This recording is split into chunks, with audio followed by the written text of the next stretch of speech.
Got you there with DeLaney. Got you there with DeLaney. I'm DeLaney, and today on the What Got You There podcast, I sit down with one of my favorite thinkers of all time, Adam Robinson. Now, Adam is a former chess grandmaster. He was the founder of the Princeton Review. He is an advisor to large hedge funds and institutions because Adam understands how to find simplicity in the most complicated topics. And that's one of the things we discuss. We talk about excellent decision-making, some of the most important ideas Adam's uncovered, and how he lives the most important ideas he's uncovered. Also, what are the most important questions you can ask yourself in life? And what was the one question he asked Warren Buffett when he sat down with him? If you're ready for a deep and intellectually stimulating conversation, then get ready for my talk with Adam Robinson. Got you there with DeLaney. Adam, welcome to What Got You There. How are you doing today? I'm doing great. Great. Very much looking forward to our conversation. Yeah, I've been really lucky. I feel like over the years, I've had some really in-depth, mind-opening conversations. But what I love about the conversations with you is you always up-level whoever you're talking with or to. And I hope we can do that with the audience, provide them some practical rules that they can apply to their own lives. But I would love to start with the concept that you opened my eyes to, and that's around inhalation and exhalation. So, there are all kinds of books on productivity, how to get more out of your day, how to be efficient, how to manage your time. And time is a more fluid concept. And I'm talking actually about on a practical level. And so I divide up the rhythms of my day and even weeks and months and years with the notion of inhalation and exhalation. And even in a conversation, right? Like I'm speaking now, so I'm exhaling. And then you'll start speaking and I'll shift into inhalation mode. I'll be listening, reflecting on what you're saying as I prepare to exhale again. And so I work in the world of ideas and making them a reality. And so any idea starts with an inspiration, right? So you consume information with an aim to, as you say, up-level, get inspired, and that's the inhalation phase. And then you've got to work out the inspiration, the logical ingenuity parts of it, and actually implement it in the world, this exhalation stage. And that applies for me even geographically. So for example, I bounce back and forth between LA and New York. And in LA, I'm in the mountains of Bel Air. So it's very actually isolated. And so there I go to be alone and just inhalation mode. And I just came back to New York. So now I'm in exhalation mode, things to do. And so I think it's a helpful metaphor for people to navigate the rhythms of their day. And so, for example, even within a day, when I wake up, I'm in inhalation mode, getting ideas, getting inspiration. So I wake up every morning at 3 a.m. and because I like quiet time. And so from 3 till about 6:30 or 7, fully inhalation mode. And then, it's time to start executing on those emails or that presentation I have to give. And if you think about it, even someone like Buffett, who reads nonstop, all inhalation mode. Because his exhalation is very big, okay, we're going to buy that company. Good. And then back to inhalation mode. And so it's a very helpful metaphor for navigating the rhythms of your life and your energy levels and everything. So it's really not how do I get the most use out of my time? It's how do I divide up my time? Like right now, I'm feeling kind of lazy. I don't mean in this moment, but someone might say, but I'm feeling inspired. Okay, then just do inhalation stuff, then exhalation. I'm wondering for you. Yeah. Yeah, no, I'm just curious. Do they have a greater benefit for you? Right? Like you mentioned around ideas. Is inhalation, do you view that as your strength? So yes, short answer is yes. and like strength as in an edge in the world. So I've really cultivated that part, because the execution, I can now pass that off to people that's their strength on executing and exhalation.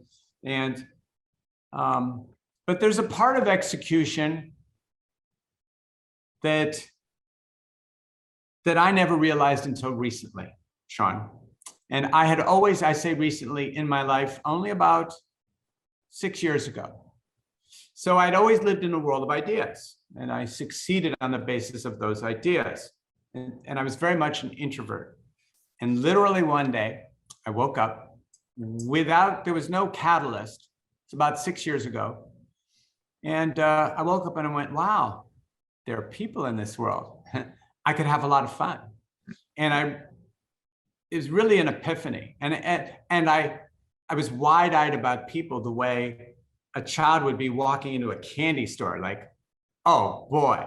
And so I set out to really engage others in the same way that someone might train for the Ironman and CrossFit, or train to do this, to shoot free throws. I trained to engage others, really went about it systematically. And you know, if you want to do anything in the world, Sean, it's going to involve other people. This doesn't matter whether it's on a personal level or on a professional level, that really it's the ability to get someone else excited about the vision that you've created. So somebody says, yeah, I want to do that with you, Sean, whether the person is an investor or friend or whatever. Really, that's the key, is getting people excited about your vision. They go, oh yeah, I want in on that. I want in on you. And so that was really a big shift for me.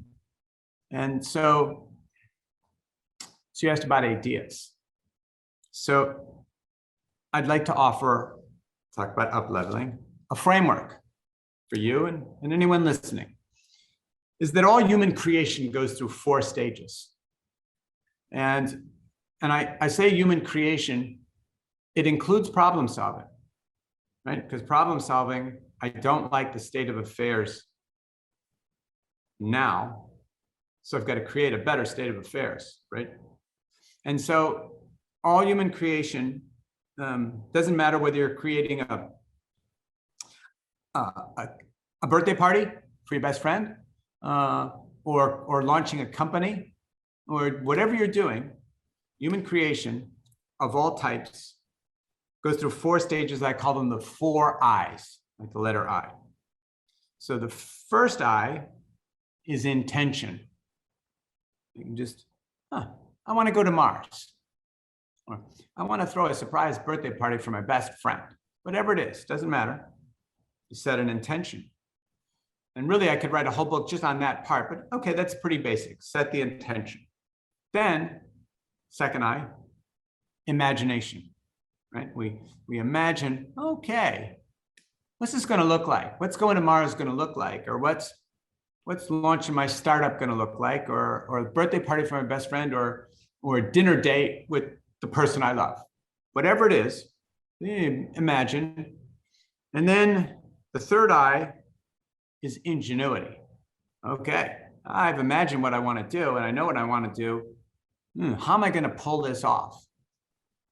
Right? Oh, okay, if we're going to get a rocket to Mars, I guess I'm going to need some rocket scientists, and I'm going to need some funding for that company. Or if I'm throwing a birthday party, where am I going to, the ingenuity phase. And the fourth phase, the fourth I, is implementation, right? I know I need rocket scientists. Which ones do I go after? Or I know I want to do a birthday party for my best friend. In what restaurant do I do it? And then enrolling the restaurant in your plan. Like, hey, we'd like to throw a birthday party. I realize you don't stay open after 10, but could you this one time? And enrolling others, right? And so inhalation and exhalation, and the exhalation is very much on the ingenuity and the implementation phase. And you know, and this, to tie that into the previous thought about success in life always involves others. And the most success, think about someone like Elon Musk. He's able to excite everybody about anything. You could say, hey, I think I'm gonna go camping in Canada. Everyone goes, oh my God, what's going on with camping in Canada? Let's all go camping in Canada, right? And so he's really mastered that ability to get people excited. And again, it doesn't matter whether you're trying to get someone excited about going on a date with you or invest in your company, or someone to work for the company that you've just started. The ability to get others excited. And that always involves images. Wow, yes, that would be cool. And then the listener plants him or herself, or the audience, oh yeah, I could see that happening. Yeah, let's do that. Let's go to Mars. Let's go to Canada and camp. Probably be a wild time with Elon Musk, but camping in Canada. And so that ties those thoughts, right? And I think everything's pretty simple in life, actually, if you boil it down. And you have to boil it down so that you can function at the highest level. Really, you think about the highest achievers, they're always really simple people. They've got like one or two ideas and they're just working it to death. And everyone else is really complicated. This is really complicated. Anyway. Oh yeah, Adam, I would love for you to expand on simplicity, because I feel like today we see so many bullet point blogs, tweets where it's like, here are the rules for success. And you study someone like Munger or like Buffett, take a simple idea, take it seriously. Yeah. The years. My favorite quote. Yeah. That is my favorite quote. So it's the years of thinking and that they put towards that simple idea that they're taking seriously. I'm wondering, how do you get to the other side of complexity where it is simple? Right? Oliver Wendell Holmes. Yes, I know that quote too. So yes, I'm wondering how you think that through. So you just quoted Oliver Wendell Holmes, right? You know, his famous quote, I don't care anything about the complexity the simplicity on this side of complexity, but I'd give anything for the simplicity on the far side of complexity. And Stephen Jobs wrote about that, right? He said, simplicity is so hard to achieve, because I was about to say that you have to say no to so many things. But really, it's not that. And even Buffett said that. And with respect, because he's Zeus, right? And there's no one better. And he's such a genius. And he said that the most successful people say no to many things.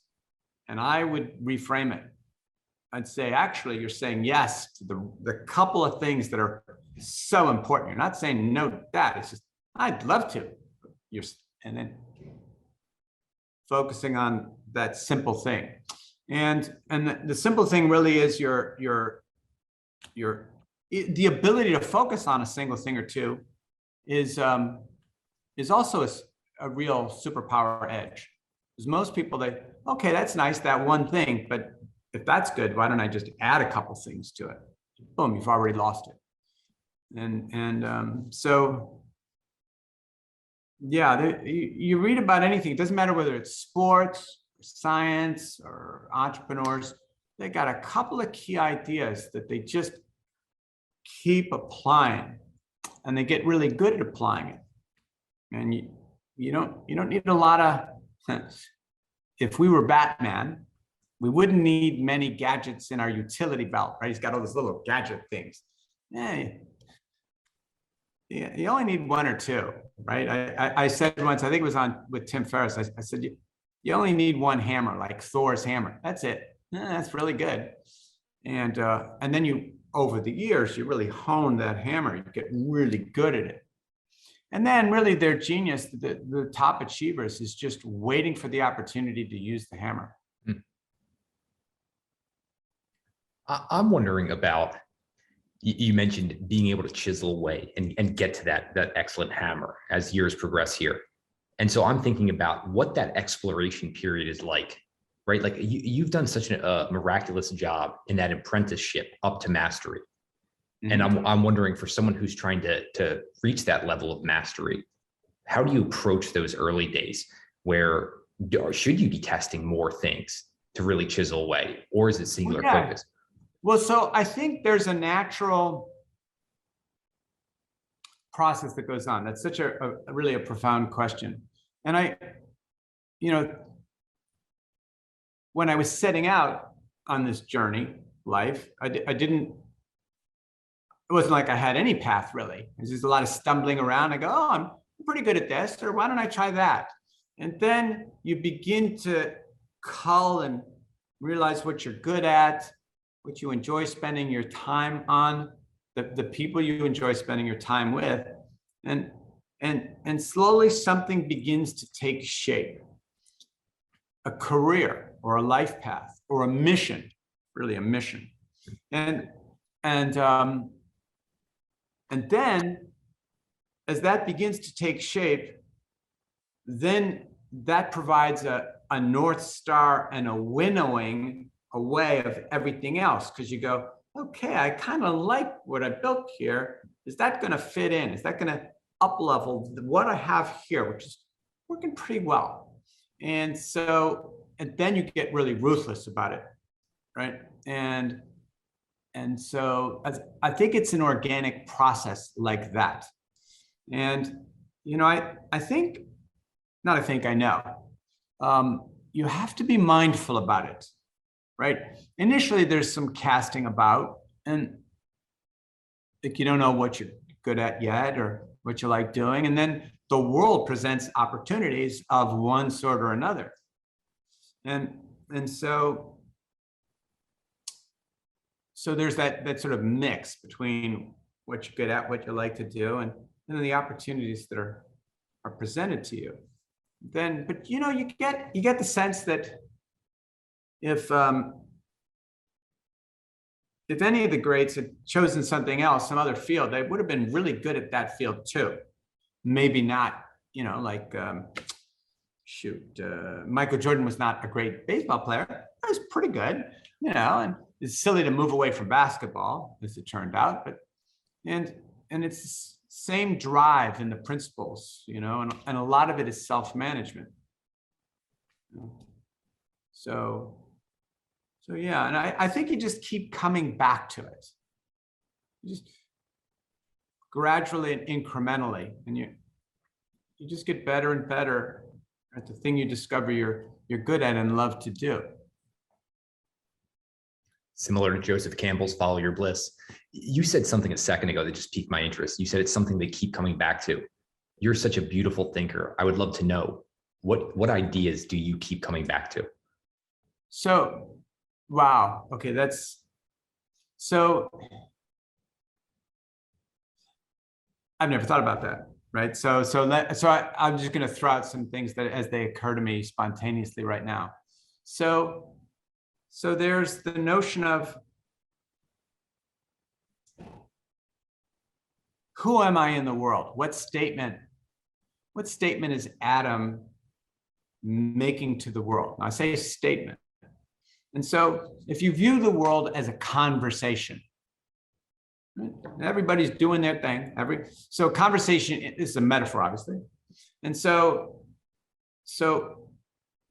Buffett is saying is adding something to the global conversation. So is Elon Musk. Everybody, for better or worse,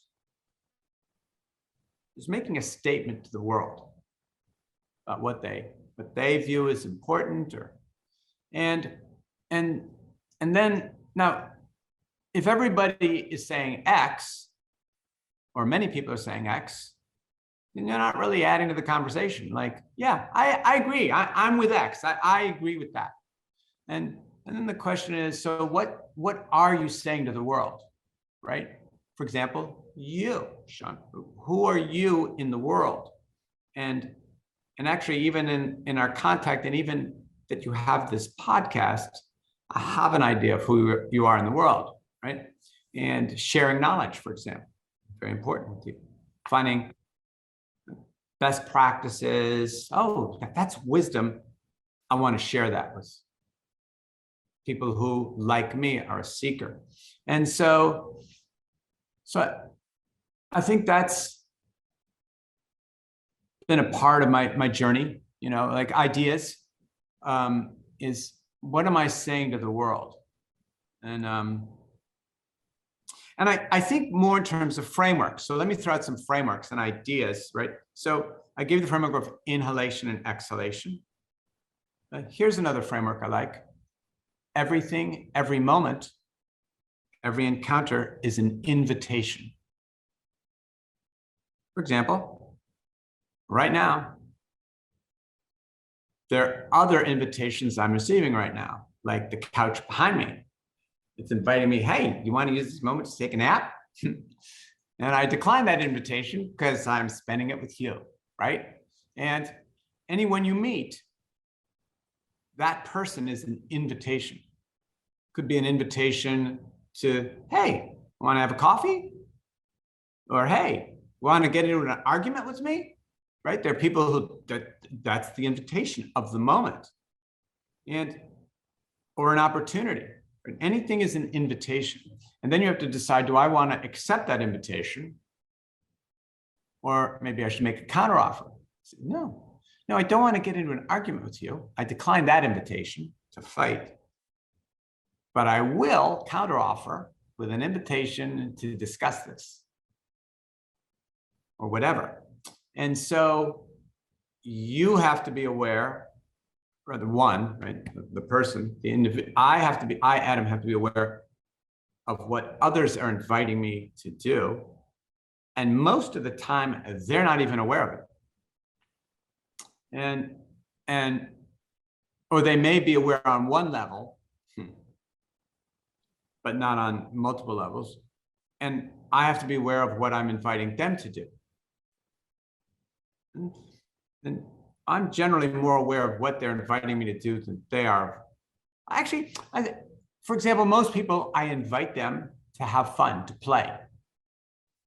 And it's really, that's another key theme of mine, idea, that the goal in life is to play. That's the highest gratitude for the life we've been given, play. And the importance of play. And I said once that, we have to learn how to take serious things more playfully and playful things more seriously. You think about sports, there's nothing important about kicking a ball on a field. In fact, it seems ridiculous if anyone didn't know that that was an organized game. But we take that silly thing, kicking a ball around, very seriously, right? And so really play is, right, the hedonist philosophers in ancient Greece talked about pleasure being the highest goal in life. And they meant spiritual pleasure, by the way. And I would say play, which brings me back to my epiphany about 6 years ago of others. You can't play alone. And so, for example, so notice that my ideas, Sean, are actually things that I live. They're not ideas. I'm actually living the idea. So I go to a restaurant and I arrive before my date, and the waitress comes over, and I'll say something clever, some clever banter to invite her to play with me for this little moment. She'll either detect the invitation and accept it. She may detect it and not be interested. Again, just to play, no other agenda, right? Not like flirting, like to play. And so really, I get into a cab. Okay, I guess Ben my stepping into the cab, same framework, is an invitation. I could close my eyes for the 20 minutes it's going to take to get, I could pick up my cell phone. My cell phone has invited me to check my email messages or whatever. And there's a person in the car that maybe it would be fun for me to play with this person. So I'll make some random offhand comment meant to engage playful banter, right? Some kind of play. And the person will either be preoccupied with driving. I don't want to interfere with their driving. Or will decline. That's okay. Okay, that person declined my invitation to play. What can I do? Again, there are all kinds of invitations in every moment. And even life itself is an invitation. You know, the grand scheme of things, right? Your life, talking to you, Sean, and my life is an invitation. Make of it what you will. And for me, the revelation about 5 or 6 years ago was play. You want to do anything, you're a master quoter. One of my favorites was Churchill. He said, war is a game played with a smile. This is during the horrors of World War II, right? War is a game played with a smile. And if you can't smile, step aside. And again, the most serious things you have to approach playfully. And you're not making light of it. It's precisely because it's so serious, you have to be playful with it. And here's another, you say the ideas that, and again, my ideas are not in here, I'm living them. The notion of the playful state is the powerful state. And you're watching the old Bruce Lee movies and you watch him moving around, he's playful. It's not, not serious. Or Muhammad Ali, like dancing around. Okay. They know, ooh, if I get hit, I'm in trouble. So, and yet they're playful because they know that's the most relaxed state and the most powerful state. And yeah, so those are some of the important ideas that I live, you know, and Sean, it's important that they're not like ideas. Like, you know, you mentioned these big, thick books, you know, like how to do X, Y, and Z. And it's, oh man, if I had the time to read that book, and even if you did, really, I'm not going to mention any names, but there's a very big, thick book written by a very successful person about like, how to live life. And if it's that complicated, if that's big and thick, the subtext message to the reader is, I'm screwed. There's no way I'm going to have a hard time understanding that big, thick book. There's no way I could remember it in real time, right? Day to day. It's no good having the ideas in your head and you're not using them as we camp in Canada with Elon Musk, or go to Mars with him. And so, yeah, it has to be ideas you can use. I'm wondering, for those ideas you can use, how do you get to that understanding around play? Does it take years of almost doing the opposite, right? Like going through that pain in order to come to the other side? So it's, yeah, so I don't know. That's a really very profound question. I don't know. And give me a second. I'm going to process this.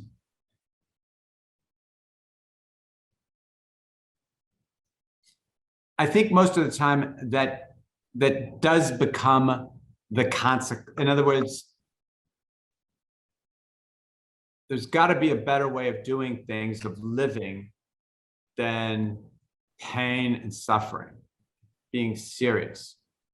And so, which brings me to another one of my ideas, which is, again, it's not ideas like in your head, but life principles is,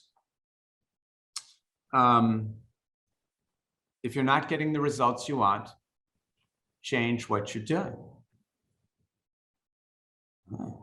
It's really that simple. and just keep changing and tinkering until you find something that works. And once you find your hammer, stick with that.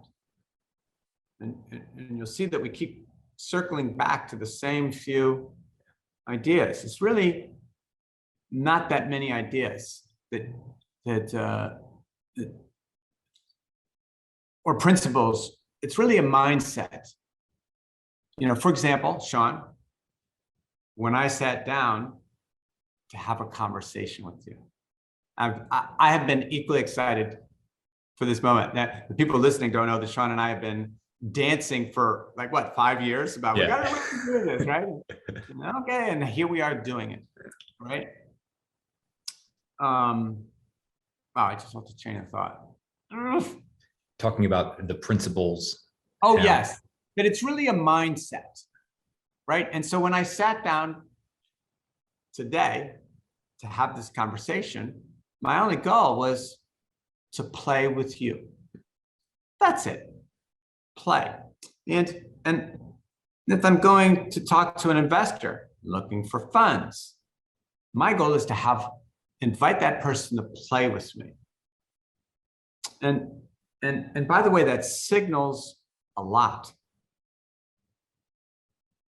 That I'm confident enough in what I'm doing. I'm not even pitching the person. Now, what the hell? He's not even asking me for my money. He just keeps telling jokes and we're having a great time. And what the hell? I want to spend more time with this dude. And really that, again, it comes back to getting people excited and so they want to spend time with you. Yeah, I want in on whatever Sean's doing. Yep. Let's do that. Or Adam or anybody, Elon. And so yeah. So it's not thinking so much as just having ideas simple enough that you can use in your day-to-day life, and again in real time. No good being a principle up here that you can actually use it. Absolutely. I'm wondering for you, because you do think so deeply and you get such clarity around your ideas. What do you make of the Epiphany 6 years ago? Because what do you mean by make of it? Yeah, because you said it kind of came out of nowhere. It was such a life-changing realization. Right. It was a complete pivot, totally different from anything I'd done in my life ever before. Now, there's been a lot of work around the creative process. Bear with me, I'm going to get to the point. And there's a great book that I'm going to recommend. I think I mentioned it with Tim. It's The Act of Creation by Arthur Koestler. It's a big old thick book, but one very well worth reading, The Act of Creation. And so don't be daunted by the thickness. It's really a very interesting read. And so much work has been done on the creative process, by which I mean solving a problem, and so it involves usually you attack the problem logically and you think it really, really hard as much as you can. And it's such a daunting problem or challenge, and you've thought it through. And then all of a sudden one day you're taking a bath, or you're walking with your best friend, or camping in Canada, or you're doing something, and all of a sudden, boom, it just occurs to you out of nowhere, right? And so the epiphany was related to a prior process, right? And because your unconscious the whole time has been working on it, even when you're not working on it, right? Oh, your unconscious is working on it. And so there was it wasn't like I had set myself a question I was working at and I went, oh yeah, play. That's what I got to do. I just have to play. And in fact, invite others to play. Not even necessarily with me, but in their own lives. And that is, I think, the highest form of being. And if you think about it, at the end of the day, what's civilization for? To free us up so we can play more. That ought to be the goal. People get caught up in this or that, and they're not having fun. You know, I just used the word fun. So if one were to look at all the interviews of Warren Buffett, all of them over the decades, and is more in his public speaking, but also in his letters, stuff, right? The shareholder letters and stuff. There's one word that recurs more than any other: fun. He's having a blast. Yeah. But it's real clear. He's just having a blast. And so I think if you're not having a blast, there's something wrong. And anyone who's not playful and really looking forward to their day, when I say looking forward, I mean it like this. When I'm by myself, I'm in inhalation mode. Then when I go outside, in a sense, it's a kind of exhalation, but also I can't wait to walk out my door because I know there are lots of people out there I can play with. Even passing strangers on a street, just, raise an eyebrow, just acknowledging another human being. And that little half second is a form of play. And really, it's a whole philosophy. There's a term for it. It's called homo ludens, the Latin phrase, right? There's Homo sapiens, which is the intelligent animal, which we have to question these days. But Homo ludens is the animal that plays. But in fact, most higher animals play. And in fact, if you look at how, say, a lion cub learns how to be a lion, like an adult lion, it's by play, right? Yeah. And so play is great learning mode. So, but it was an epiphany. There was nothing attached to it. Yeah. And so it was night and day for me. A life lived in my head, in ideas, and pretty serious. Not that, look, I would have a good time, and then it shifted really one day, and that's just everything I do now is related to that. Well, I appreciate the articulation into the creative process and aha type moments and how you need to let that subconscious mind go to work. Can you even go further on how you think about using the unconscious or the subconscious mind and tapping into it? That's a good question. So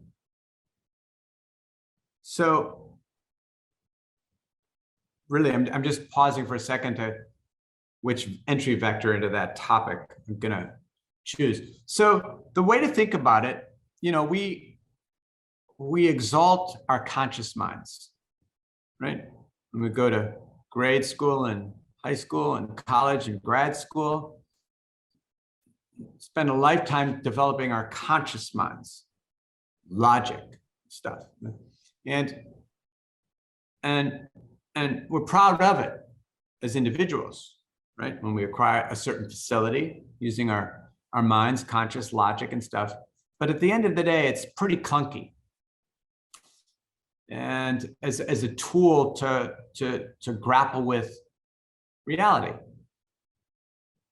And reality is actually very complex. Now that sounds like you roll your eyes. Well, what the hell does that mean? Of course it's complex.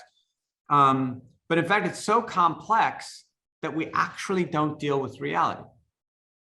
We deal with the construct of it that we can grapple with. And there's a dude, his name is Donald Hoffman, who wrote a book, really brilliant book, called The Case Against Reality. And that really we've evolved with a good misunderstanding of reality. I say misunderstanding because it doesn't represent, but we can function at a very high level. So I say all that by way of preface that there's no way logic in our conscious mind can cope with the amount of information and the complexity of the world. Just no way. And also, our ideas can be mistaken.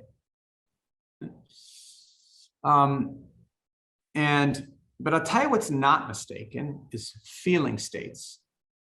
Feeling states. And so how do we tap into our unconscious mind? And I'm going to share it with you because you asked me.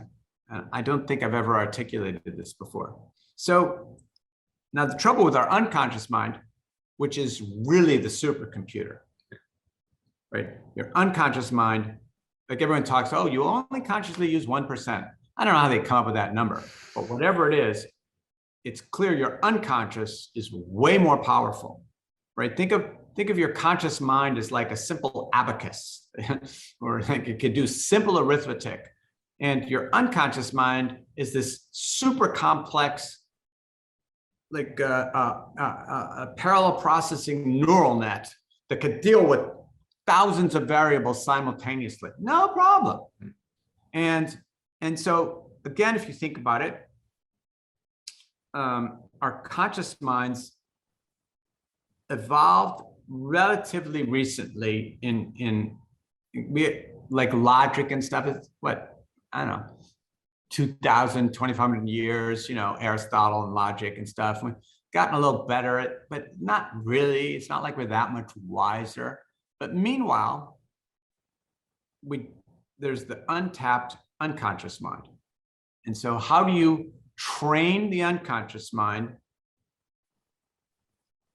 as consciously as, say, you would train at a sport or playing the piano?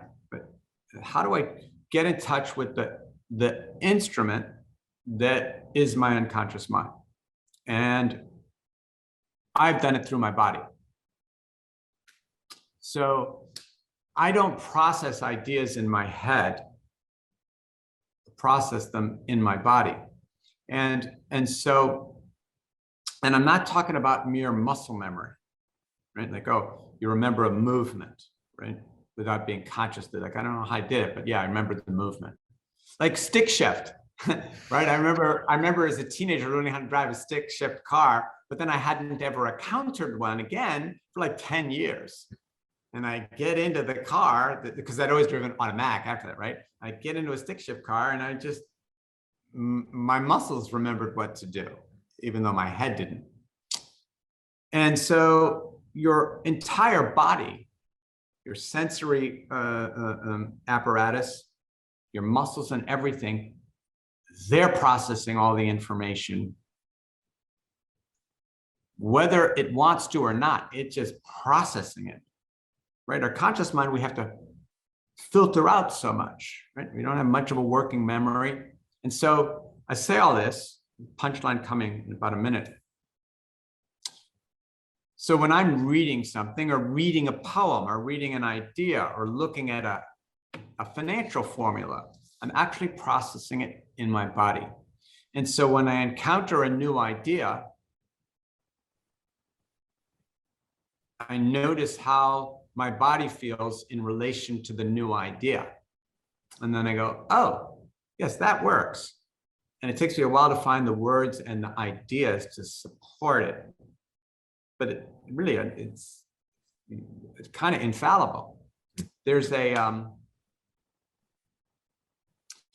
Einstein, not comparing myself to Einstein, but he talked about kinesthetic awareness. Yeah. And I think he was getting at the same thing. That really you have to know in any given situation, again, even reading a book or an essay or whatever it is, a 10K report, whatever it is, allow your body to process. And along with your head, I'm not saying don't use your head, but I don't use my head too much. I actually more rely on my body. And that's the unconscious mind. But then it's doing whatever calculations it needs to do.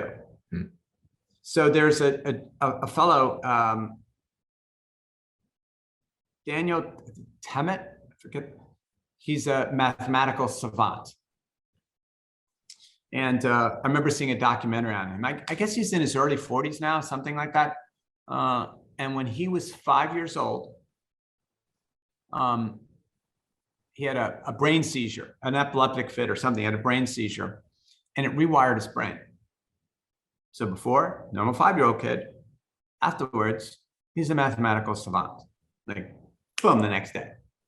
And so, for example, I could ask him, Daniel, what's the, could be David, but it's a DT. It's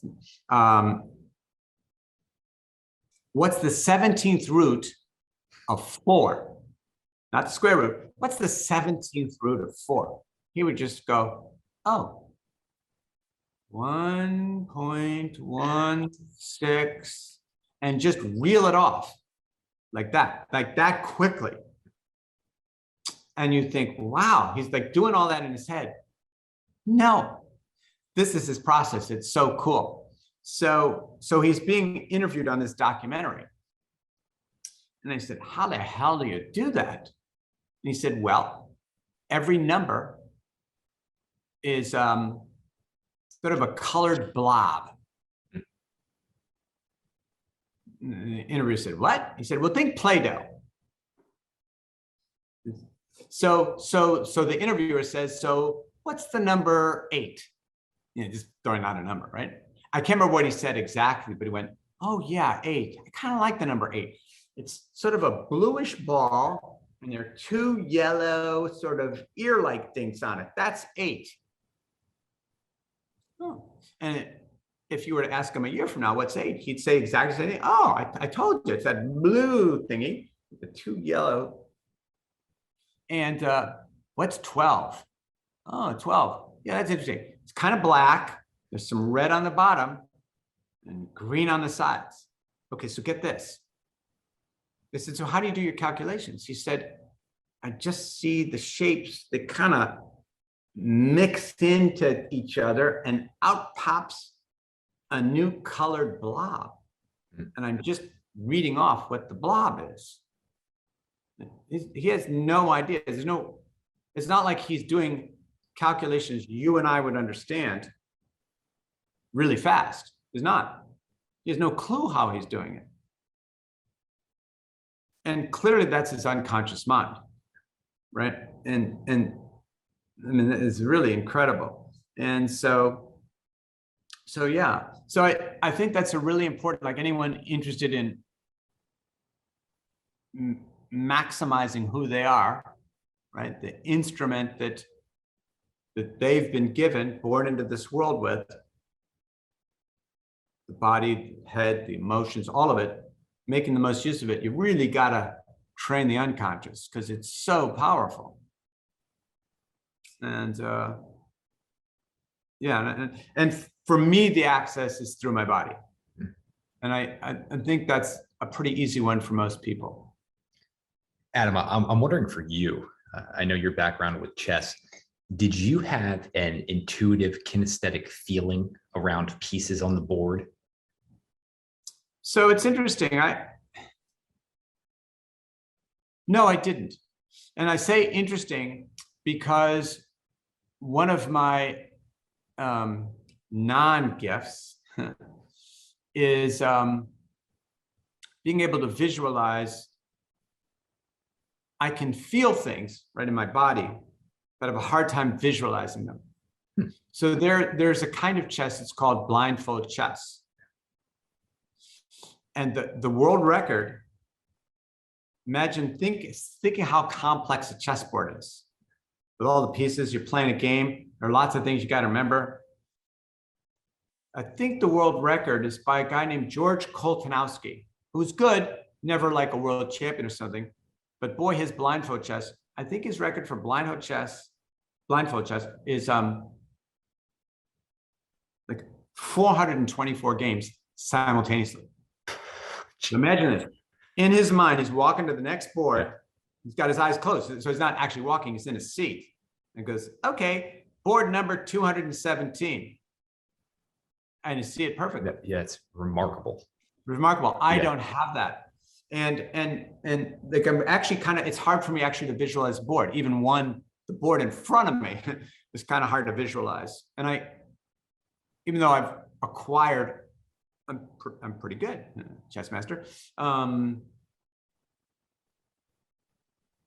to get much better, I really have to train in it. But actually, I don't have. You really have to be able to do that, to be able to really visualize. So there are sort of mental shortcuts I use to do that. Like I'll verbalize things and I can remember the words, but I can't actually remember the sequential things, as you say. So the answer is no, I actually have a hard time doing that. And but you find workarounds. Yeah. Well, I'm wondering for you then, did that weakness, did that turn into a strength for you within chess? Oh, so here, it's so funny you should talk about weaknesses turning into strengths. I think all the greats, that's what they did. Oh, my ears are peaked up now. Look. Yeah, they took a weakness and turned it into a strength. Okay, I'll give you an example. Wayne Gretzky, right? Yeah. And so Wayne Gretzky, I said the Edmonton Oilers, I think was his team. Anyway, he enters the NHL, and he obviously to get to the NHL, you're pretty good, right? You get to the professional leagues, you're very, very good. And he realized physically, there's no way I'm not gonna last that long in this game, because he's, by like normal human standards, he's a pretty big guy. I don't know, 6'1", 6'2". He's not that big, and there are lots of bigger guys. And hockey is a brutal sport, right? So he's thinking, okay, I got to develop a style of play that minimizes the amount of hits I get, right? So his weakness, his lack of strength, I think he was like the weakest man on his team, like in the weight room, like, wait. And so his style of play evolved out of that weakness, and he became the best ever, right? The great one. And it evolved out of like, okay, avoiding contact with others, right? And for me, we talked about simplicity. I have actually a very limited working memory. I can't think of too many things at once at the same time. I know many people, they remember like dozens of things. I have a hard time functioning. And because remember, your thinking, your conscious thinking, you have your working memory, and it's the ideas. And the more ideas and things you're trying to think about, the less processing power you have left over to kind of deal with it. And I was always really keenly aware of that. So I was trying to simplify things down to like 1 or 2 or 3 ideas max. And then I can really go deep on those ideas. So the weakness that I can't think of too much at one time has forced me to simplify things, because it's the only way I could operate. And really, you look at anyone, for example, Bruce Lee. Right? One of my favorites. Mine too. Yeah. Mine too. I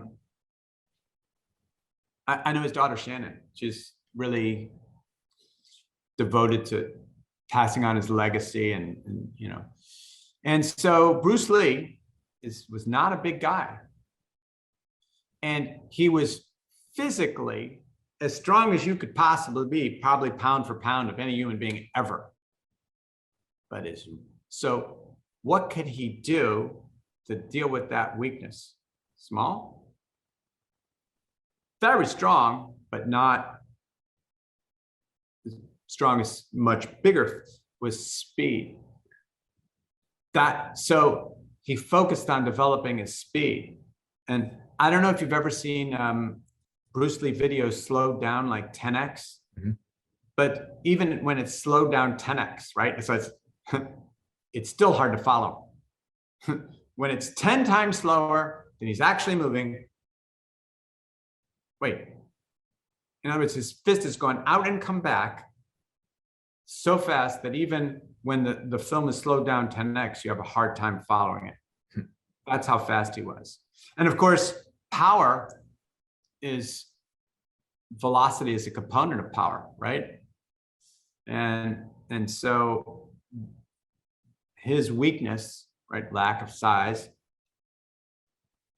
and I don't know what, 5'7", something ish, and he was, again, pound for pound, super strong. But if he was up against a guy 250 pounds, he's not as strong as that guy. But he was probably 20 times faster. So the power advantage he had was he's 10 times more powerful than the bigger guy. Right? Yeah, Muggsy Bogues, right? The basketball player is 5'1". What the hell? That's a pretty big weakness. I say weakness in professional basketball, but for him, it was a strength because all the other players now have to play his game. Like he was always getting fouled because you didn't see him, right? Because they're 7-1 and fuck. And so one thing he developed, because he knew he would be fouled a lot, is he was the best free throw shooter in basketball. It's like 93, because, okay, I'm going to get that ball. There's going to be a lot. I'm going to be at the free throw line lots, and I want to nail every single shot. I think it was free throw percentage was like 93 or something. I can't remember exactly. It's distant memory. But so there, his weakness, lack of height, was his strength. You know, your weakness forces you to find workarounds. And those workarounds are so powerful that you're better off than someone who didn't need the workaround. Adam, there's a story of yours that I think provides some really interesting insights, and it's around weaknesses and workarounds. And it's your freshman year in homeroom playing a game of chess. Oh, yeah. Can you just tell this story? And I'm more curious of what it led to. So, but that brings back memories. So it's a freshman year in high school. And again, take a simple idea. All these things are going to come back to us, right? And so it's freshman year in high school. It's the first day. And then it was homeroom, and homeroom is usually 20 minutes of nothing, right? Administrative. No one pays attention, right? It's kind of like when a plane, when they tell you the seat belts, everything, no one's paying attention. And yet they have to go through the motions. So homeroom was that. So first day, and the kid in front of me, I can't think of his name right now. Anyway, kid in front of me, so I was in the second row. He was in the front row. He turns around, because we got 20 minutes to waste. And he has a little magnetic chess set. Like it's like about that big, really pretty small, like, I don't know, 6 inches by 6 inches.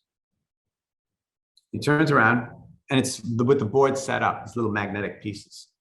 And he said, hey, you know how to play chess? And I said, yes, I do. Because my father had once explained the rules, but I had never played a chess game. It's like someone who says, do you know how to play baseball? Yeah. And you go, yes, I do. Yeah, like you looked at the rules in a book and you saw a couple of games. I didn't know anything, really. I knew how the pieces moved. I knew what the concept of checkmate, but I didn't know anything else. And so he beats me in like 5 or 6 moves. And he kind of gloated. And I said, oh, I won another game. And he beat me in another, probably the same 5 moves, probably following the same stupid trap. And every day that week, that's how we would spend homeroom, playing this game or 2 or 3. And he beat me and at the end of that week, I resolved by the end of the year, I'm going to beat him. I'm telling you, that was the sole goal. By the end of the year, I want to beat this kid, because all I cared about back then was swimming. And I was training max 4 to 5.5 hours a day, 7 days a week, most of the year. And so my only goal was, I'm going to beat this kid. He was so gloating about it, like, loser. And so I went to the local bookstore, and they had, I think, I'm going to buy a book on chess. Like, I don't know what the hell I'm doing. I'm 13 years old. And so I buy a book. They had one chess book. It was called Profile of a Prodigy. And the people who are listening to me talk right now, you think, oh, I don't care about Adam's chess, but the story is very interesting, and you know it, Sean, right? So about how a simple thing can lead to really cool things in your life. So anyway, it's a book. It's called Profile of a Prodigy, and it was a book on the life of Bobby Fischer. Now, this is, hold on. 4 years before he was to win the world championship. So there's a book on his life story, but he's not even world champion yet. Right? So I pick up this book, and it's a biography, but at the time he was 25 years old. That's it, right? And again, 4 years before he was going to win the world championship. So I pick up this book, again, not knowing anything. It's not a book how to play chess. It's a book about a chess player, but it was the only one in the bookstore. I lived in Evanston, Illinois, right outside Chicago, where Northwestern is. So anyway, so I pick up this book and I read this story about this chess player dude, Bobby Fischer. I didn't know who he was. And, but I was so impressed. I thought, wow, he's the best chess player ever. What did I know? It wasn't like I was a student of the game, really. And at the back of the book, there were 75 games that he had played. He had started playing when he was, well, he actually started when he was 6, but in tournaments and stuff where there are records of it, when he was, I think 10 or 11. And so he's now 25 years old, he's 14 years worth of games, then 75 of them were in the back of this book. So we're getting close to interesting punchlines for those of you listening. So the games are without any explanation. It's just a list of the games. The way, if you were a music student, here are 75 songs, the lyrics written by John Lennon or whatever. And I would play over the games. I didn't know anything. Didn't say, oh, this is why he made that move. I just played over the games over and over. So I'd come home from my second workout in the afternoon, I'd get home, and I'd eat dinner and spend like 3 or 4 hours at night playing over those games. I didn't know what I was doing. And again, my only goal was I'm going to beat this kid in homeroom. And then there was another book actually that came out about the same year called My 60 Memorable Games. And this was by Bobby Fischer, where he actually annotated 60 of his games. Again, people who are listening now, you're going, oh, who cares about these games? Okay, well, I was so impressed by those games. Again, I don't know anything, right? I've been playing chess, which is to say with the kid in homeroom, for a couple months. And I said, oh, I got to find all of his games. So there were 60 in the second book, but a lot of them were duplicates. So in book form, those 2 books were the only 2 books that had his games. There are about 100 games. So every weekend, I'd take the train to downtown Chicago and go to the public library, and I'd go through back issues of chess magazines. There's also a library in Evanston. I would go through that, but I'd gone through other magazines. So imagine like prospecting for gold. I would read through hundreds of magazines to spot a game that he had played, say, 5 years ago, and I'd write it down. Okay, so now I have a notebook of about, I don't know, 700 of his games that he had played, that I had personally transcribed, and I just play them over and over, and I started to get good. And then I became really good. And it turns out my chess team was also very good, my high school chess team. And when I was a junior, so it's just 2 years later, I'm with 7 other guys flying from Evanston to New York City for the high school nationals. And again, I never had a coach. I never read any books on how to play the game. All I did was just play over his games, right? It's kind of not an efficient way to learn. And anyway, so it's now the high school nationals. And there's 7 of us. The top 4 of us will be, a team consists of 4 players. So the top 4 of the 8, sorry, there's 7 others, there are 8 of us. The top 4 of us would be the team from Evanston High School that would represent Evanston, right? The top 4 scores by the end of the tournament. So get this is actually a very cute, fun story, even if you don't care about chess. So it's an 8-round tournament. And after 7 rounds, we were so far ahead of the next place team that we went out and celebrated. It's not the final round. And so we were 3 points ahead of Stuyvesant, which is a high school in New York, and which is a whopping big lead because only 4 scores count. So we had 3 already going into the final round. Stuyvesant, if we just won 1 more game, we're national champs. The best Stuyvesant could do, and they'd have to win every game, it's very hard, would tie us. So our first board, a guy named Harold, draws really quickly. So now we're 3.5 points ahead of number 2nd place team. I'm getting to Bobby Fischer in about 60 seconds. So 1 by 1, every one of us lost. So in the final round, out of 8 points, we scored a half point and 8 potential points. And Stuyvesant won every single one of their games, which is very hard to do. Because the odds are 50-50 that you're going to win a game, right? So it's 1/2 to the 4th. The odds were 1 in 16 that they would win every game. Anyway, so it was such a fluke. And we'd celebrated the night before because we thought, yay, there's no way anyone can catch us. And we lost by half a point. By the way, the PS is next year we won and we set a record that stands to this day. We crushed everybody. But anyway, so it's now the next day.